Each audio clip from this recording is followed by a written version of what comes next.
Welcome to concept marathon series by नीटेरो। This is the third video in this series and इस video में हम देखेंगे रिवरमैन problem या फिर रिवर में जो स्विमर की प्रॉब्लम्स होती है उसमें हम कुछ डिस्कशन करेंगे। और इसमें जनरली दो क्वेश्चन पूछे जाते हैं, एक तो शॉर्टेस्ट पाथ का और दूसरा होता है मिनिमम टाइम का। ये जनरली दो क्वेश्चन ही पूछे जाते हैं नीट में और यही आपको जानने का मेन है। लेकिन पहले अपन जनरल कंडीशंस देखेंगे इसके अंदर अपन।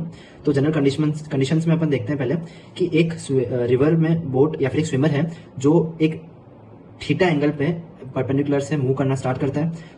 उस डायरेक्शन में उसकी वेलोसिटी होती है velocity of boat with respect to river. अब अपन देखते हैं ऐसा क्यों होता है, ठीक है।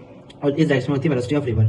तो अपन ये चीज देखेंगे कि अगर अपन उस रिवर में रह के इस बोट की वेलोसिटी देखेंगे तो अपन को VBR दिखेगी, इसलिए अपन इसको VBR बोल देते हैं कि ये velocity of boat with respect to river है। जैसे कि मैं बोलूं कि velocity of boat with respect to ground equals to velocity of boat with respect to river का vector sum with velocity of river. ये किसी भी केस में ये चीज अप्लाई होती है। अगर अपन को ग्राउंड के फ्रेम में निकालनी है तो किसी ऑब्जेक्ट की वेलोसिटी उस मूविंग फ्रेम के रेस्पेक्ट में प्लस उस फ्रेम की velocity with respect to ground, ये अगर अपन वेक्टोरिकली अगर हम ऐड कर देते हैं तो अपन को उस ऑब्जेक्ट की velocity with respect to ground मिल जाती है अपन को, ठीक है। तो अगर अपन इन दोनों वेक्टर का सम करके अगर अपन एक नया वेक्टर बनाए जो कुछ इस डायरेक्शन में आएगा तो वो क्या मिलेगा अपन को, VB वेक्टर। तो बोट कुछ इस डायरेक्शन में जाएगी, मतलब वो जाना तो ऐसा चाह रही है लेकिन वो कुछ इस डायरेक्शन में एंड अप करेगी मूव करते हुए। तो वो अपोजिट से कुछ इस डायरेक्शन में मूव शिफ्ट कर जाएगी, इसको ही बोलते हैं अपन ड्रिफ्ट।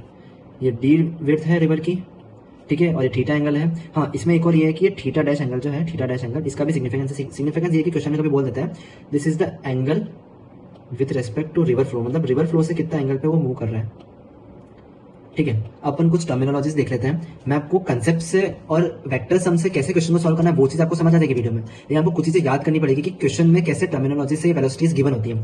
जैसे VR तो नॉर्मल सी बात है विद रिस्पेक्ट टू ग्राउंड, जो रिवर की वेलोसिटी है जनरल, ठीक है। फिर VBR के लिए बहुत सारे टर्म्स यूज करते हैं, या तो बोल सकते हैं वेलोसिटी ऑफ बोट या swimmer with respect to river, ये तो जनरल है। वेलोसिटी ऑफ बोट या स्विमर इन स्टिल वाटर मतलब रिवर रुकी हुई है, मतलब रिवर के रेस्पेक्ट में उसकी वेलोसिटी कितनी है। फिर है velocity as seen by the observer standing in river, अगर अपन ऑब्जर्वर को रिवर में खड़ा कर दे तो उसको जो बोट की वेलोसिटी दिखेगी वो VBR होगी, ठीक है। फिर velocity in the direction in which we are willing to move, मतलब अपन ने तो क्या सोचा था कि अपन इस डायरेक्शन में जाएंगे लेकिन अपन एंड अप का कर रहे हैं मूव करते हुए इस डायरेक्शन में, ठीक है। तो अपन इस डायरेक्शन में मूव करना स्टार्ट करते हैं, वही वेलोसिटी होती है अपनी VBR, जो इंजन की स्पीड होती है। यस, नेक्स्ट कभी क्वेश्चन में पूछ लेते हैं कि इंजन स्पीड क्या है या फिर वेलोसिटी ऑफ इंजन क्या है, तो उसमें अपन को VBR निकालना पड़ता है। तो इसका आता है VB जो है वेलोसिटी ऑफ बोट या swimmer with respect to ground, ये दे देते हैं क्वेश्चन के अंदर। वेलोसिटी ऑफ बोट या swimmer as observe from the ground और in the direction in which it finally moves after starting. अब उसने स्टार्ट तो इस डायरेक्शन में करा, उसको लग रहा है कि ना वो इस डायरेक्शन में मूव कर रहा है, लेकिन वो ग्राउंड के रेस्पेक्ट में फाइनली किस डायरेक्शन में मूव कर रहा है वो VB देता है, वो इस डायरेक्शन में मूव कर रहा है, ठीक है। अब ये तो जनरल टर्मिनोलॉजीज की बात हो गई, ठीक है। अब इसके बाद अपन देखते हैं कि क्या फाइंडिंग्स है इसके अंदर। दो चीजें हैं, ड्रिफ्ट और टाइम। ड्रिफ्ट मैंने आपको बता दिया कि ये x जो है वो इनिशियली तो यहाँ उसके अपोजिट से वो कितनी डायरेक्शन में ड्रिफ्ट कर चुका है, आगे पहुंच चुका है, वो चीज अपन को देखनी है। हमेशा लगना ड्रिफ्ट जो होगा वो हमेशा पैरेलल कंपोनेंट से सॉल्व करना है। पैरेलल वो भी कौन सा, नेट वेलोसिटी ऑफ बोट या स्विमर, और ये परपेंडिकुलर नेट वेलोसिटी।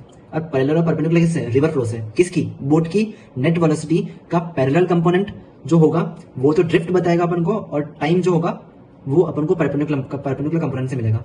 अब अपन देखें इसके अंदर, तो यहाँ पे अपन कंपोनेंट्स करें तो यहाँ पे अपने पास VBR के दो कंपोनेंट हो जाएंगे, एक तो VBR cos थीटा और एक VBR sin थीटा। अपन नेट वेलोसिटी देखें, आप ये डायग्राम को ध्यान में रखो, तो अपन इसके अंदर देखें तो वेलोसिटी के दो कंपोनेंट हैं, VBR cos theta, VBR sin theta, और ये VR, ये नेट वेलोसिटी है, उसके कंपोनेंट कर दिया।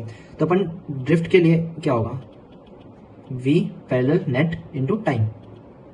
V पैरेलल नेट कितना है, VR ज़्यादा होगा या कम भी हो सकता है, तो अपन जनरल लेके चल रहे कि VR ज़्यादा है, तो VR minus VBR sin theta into time. अब पहले अपन टाइम निकाल लेते हैं। टाइम के लिए जैसे मैंने कहा है कि ये होगा अपने परपेंडिकुलर कंपोनेंट, तो परपेंडिकुलर कंपोनेंट और डिस्टेंस कितनी ट्रैवल कर रहा है, D डिस्टेंस, अपने विड्थ बताया था कि D विड्थ है इसकी, D विड्थ है, प्लस ये डिस्टेंस कितना ट्रैवल कर रहा है D, प्लस इसकी perpendicular velocity upon V perpendicular, तो कितना आ जाएगा D upon VBR cos theta. तो ड्रिफ्ट कितना आ जाएगा, VR minus VBR sin theta into D upon VBR cos theta, ये अपने पास ड्रिफ्ट और ये टाइम। अपन जनरल क्वेश्चन जो पूछे उसकी बात कर लेते हैं। शॉर्टेस्ट पाथ, मतलब उसको इस डायरेक्शन में स्टार्ट करके इसी डायरेक्शन में पहुंचना है, तो मतलब उसकी ड्रिफ्ट कितनी होनी चाहिए। अपन जनरल उस फॉर्मूले से देखें, ड्रिफ्ट कितना होता है, टाइम इंटू VR माइनस मतलब V perpendicular, sorry V parallel, time into V parallel, ठीक है। तो इसके अंदर देखिए ड्रिफ्ट जीरो है, टाइम जीरो हो नहीं सकता, तो मतलब वी पैरेलल कितना होना चाहिए, नेट जीरो। तो मतलब जो उसका वी बी आर जो अपने पास क्या आया था sine theta, V B R sine theta जो था वो अप्रोक्सीमेटली क्या इक्वल होना चाहिए वी आर के। तो इसके हिसाब से अपने पास थीटा कितना आ जाएगा अपने पास, इस हिसाब से sine inverse V R upon V B R, मतलब उसको किसी इस डायरेक्शन में मूव करना पड़ेगा। और टाइम निकाल लेंगे अपन D upon V B R cos theta. मतलब अपन ने जनरली इसके अंदर अपन ने पैरेलल कंपोनेंट्स को जीरो कर दिया तो परपेंडिकुलर ही बचेगा बस, तो वो सीधा उस डायरेक्शन में निकल जाएगा। टाइम आ गया और ड्रिफ्ट के अंदर एंगल आ गया।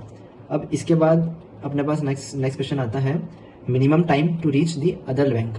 मिनिमम टाइम का फॉर्मूला क्या है, D upon V B R cos theta. ठीक है, टाइम का डी तो डी कांस्टेंट है, वी बी आर कांस्टेंट है, क्वेश्चन के लिए थीटा चेंज कर सकते हैं अपन। तो टाइम मैक्सिमम मिनिमम करने के लिए कॉस थीटा मैक्सिमम होना चाहिए, और ये तो जनरल सी बात है, कॉस थीटा मैक्सिमम कब होगा, जब थीटा कितना होगा 0 डिग्री, मतलब वो सीधा इस डायरेक्शन में निकल गया है सीधा। ठीक है, तो ये इस डायरेक्शन में वी बी आर से निकली है। अब खुद सोचो कि अगर ये या तो इस डायरेक्शन में निकलता है, इस डायरेक्शन में निकलता, तो कुछ ना कुछ कंपोनेंट आता परपेंडिकुलर में, और कुछ ना कुछ कंपोनेंट आता तो वो मेन वेक्टर से तो छोटा ही होता ना कंपोनेंट। तो अगर कंपोनेंट छोटा होता तो टाइम ज्यादा होता ना। अब अपन को परपेंडिकुलर वेलोसिटी मैक्सिमम करनी है, और परपेंडिकुलर वेलोसिटी में कंपोनेंट केवल और केवल वी बी आर का ही आ सकता है। वी आर के परपेंडिकुलर कंपोनेंट 0 आएगा, तो अगर अपन वी बी आर का कंपोनेंट मैक्सिमम करना चाहते हैं तो अपन को उस वेक्टर को उस डायरेक्शन में मूव करना पड़ेगा जिस डायरेक्शन में अपन को मैक्सिमम कंपोनेंट चाहिए। तो इस केस में टाइम कितना आ जाएगा, D upon V B R, मतलब वो सीधा उस अपोजिट बैंक की तरफ निकल जाएगा। अगर उसको मिनिमम टाइम में निकलना है तो वो वी बी आर से निकल जाएगा उस डायरेक्शन में, जस्ट अपोजिट बैंक की डायरेक्शन में, just opposite point of on the bank की डायरेक्शन में। तो क्या T upon V D R, drift आ जाएगी अपने पास वी आर इंटू टाइम, क्योंकि नेट डायरेक्शन में नेट पैरेलल डायरेक्शन में वेलोसिटी कितनी है वी आर। तो ये क्वेश्चंस हो गए, ये कंसेप्ट हो गए। जनरल कंसेप्ट को आपको यूज करना है, जनरल फॉर्मुलेज जो मैंने आपको बताए हैं ये दोनों जनरल फॉर्मुले, इनको यूज करना है। शॉर्टेस्ट पाथ के लिए आपको ये याद रखना है कि किसी एंगल पे मूव करेगा जिसमें पैरेलल के अंदर वेलोसिटी 0 हो जानी चाहिए। मिनिमम टाइम के लिए जस्ट अपोजिट डायरेक्शन के लिए मूव करेगा। उसके बाद आ जाते हैं एक क्वेश्चन के लिए। ये क्वेश्चन में वो स्टार्ट कर रहा है 127 degree to the flow of river, और जस्ट अपोजिट एंड में रीच कर जाता है। स्टार्ट यहाँ से करता है, एंड यहाँ कर जाता है।